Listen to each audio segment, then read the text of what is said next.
क्या नया फ्रंट खोलने जा रहे हैं ट्रंप? आज हम करेंगे इस पर चर्चा। नमस्कार, आप देख रहे हैं न्यूज़ 18 का डिजिटल प्लेटफॉर्म और मैं हूं आपके साथ श्रुति श्रीवास्तव।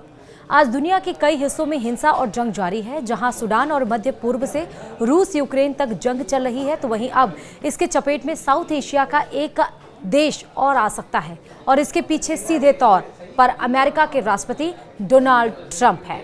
अमेरिकी राष्ट्रपति डोनाल्ड ट्रंप ने रविवार को बगराम एयरबेस को कंट्रोल अमेरिका को वापस करने के मुद्दे पर अफगानिस्तान को चेतावनी देते हुए कहा कि अगर काबुल उनकी मांग नहीं मानता है तो बुरी चीजें होंगी। इस धमकी के बाद अफगान तालिबान भड़क सकता है, क्योंकि पहले ही उसने अमेरिका की इस मांग को खारिज कर दिया है। ट्रंप ने ट्रूथ सोशल पर एक पोस्ट में कहा कि यदि अफगानिस्तान बगराम एयरबेस को इसे बनाने वाले यानी कि अमेरिका को वापस नहीं करता है तो बुरी चीजें होने वाली हैं। ट्रंप ने पहले कहा था कि वह अफगानिस्तान में बगराम एयरबेस पर अमेरिकी सैनिकों की तैनाती का प्रयास कर रहे हैं।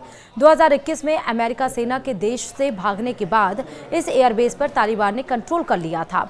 शुक्रवार को ट्रंप ने मीडिया से बात की और बताया कि वह इस बारे में अफगानिस्तान से बात कर रहे हैं, जिसके कुछ ही देर बाद तालिबान ने बयान जारी करते हुए उनकी इस मांग को खारिज कर दिया। अब ट्रंप की इस चेतावनी से कई मतलब निकाले जा रहे हैं कि ट्रंप एक बार अफगानिस्तान में अपनी सेनाएं भेजने के लिए बल का इस्तेमाल कर सकते हैं और अफगानिस्तान एक बार फिर संघर्ष से घिर सकता है। रॉयटर्स की रिपोर्ट के मुताबिक अफगानिस्तान प्रशासन ट्रंप को एयरबेस का नियंत्रण सौंपने के विरोध में है।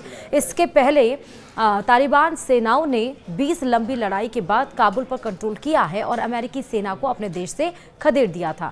ट्रंप की चेतावनी पर पूर्व अमेरिकी अधिकारियों ने चेतावनी दी है कि बगराम एयरबेस पर फिर से कब्जा करना अमेरिका द्वारा अफगानिस्तान पर फिर से आक्रमण जैसा होगा और इस कार्रवाई के लिए हजारों सैन्य कर्मियों और रक्षा उपकरणों की जरूरत पड़ सकती है। तो वहीं तालिबान ने ट्रंप की बगराम एयरबेस की मांग को खारिज कर दी है और कहा है कि हमें किसी धौंस देने वालों का डर नहीं है। यानी कि तालिबान ने अमेरिका के पूर्व राष्ट्रपति डोनाल्ड ट्रंप की इस मांग को खारिज कर दिया है, जिसमें उन्होंने अफगानिस्तान से बगराम एयरबेस वापस देने को कहा था।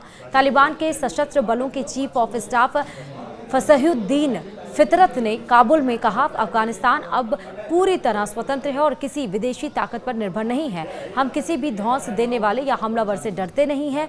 अफगानिस्तान की 1 इंच जमीन पर भी कोई समझौता नहीं होगा। तालिबान ने कहा कि ऐसा होना संभव नहीं है और अगर जबरदस्ती की गई तो कड़ा जवाब दिया जाएगा। इससे पहले ट्रंप ने social media platform truth social पर चेतावनी दी कि अगर अफगानिस्तान ने बगराम एयरबेस वापस नहीं किया तो बुरी चीजें हो सकती हैं। तो वहीं ट्रंप ने यह भी कहा है कि बगराम एयरबेस को छेड़ना एक बड़ी गलती थी, जिससे अमेरिकी हथियार और सैन्य संसाधन तालिबान के हाथ लग गए।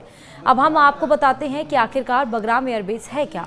बगराम एयरबेस अफगानिस्तान की राजधानी काबुल से 64 किलोमीटर दूर स्थित है। यह अमेरिका और नाटो सेनाओं के लिए अफगानिस्तान में सबसे बड़ा और अहम सैन्य अड्डा था।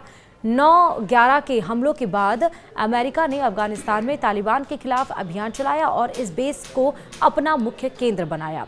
जुलाई 2021 में हुए एक समझौते के तहत यहां से अमेरिकी सैनिकों की वापसी शुरू हुई। यहां बड़ा रनवे, मजबूत सैन्य ढांचे, अस्पताल, ईंधन डिपो और यहां तक कि फास्ट फूड रेस्टोरेंट्स और दुकानें भी थीं। बगराम में एक बड़ी जेल भी थी, जहां कई कैदियों को बिना मुकदमे के सालों तक रखा गया था। वहीं आपको बता दें कि बेस की रणनीति अहमियत क्यों रखती है। दरअसल बगराम एयरबेस की भौगोलिक स्थिति इसे बेहद खास बनाती है। यह ईरान, पाकिस्तान, चीन और मध्य एशिया के नज़दीक है। इसकी वजह से अमेरिका के लिए यहां से पूरे क्षेत्र में निगरानी और सैन्य गतिविधियों पर नजर रखना आसान होता है। ब्रिटेन दौरे पर ट्रंप ने कहा कि अमेरिका इस बेस को फिर से अपने नियंत्रण में लेने की कोशिश कर रहा है। उन्होंने दावा किया कि हमें इससे बहुत कुछ हासिल हो सकता है। साथ ये भी कहा कि अफगानिस्तान को हमारी ज़रूरत है। हालांकि तालिबान ने साफ कर दिया है कि वह बगराम एयरबेस किसी भी हालत में नहीं छोड़ेगा। देखना होगा कि तालिबान की धमकी के बाद से या तालिबान ने जो ट्रंप को जवाब दिया है उस पर अब ट्रंप जवाब क्या देते हैं। वीडियो में इतना ही। नमस्कार।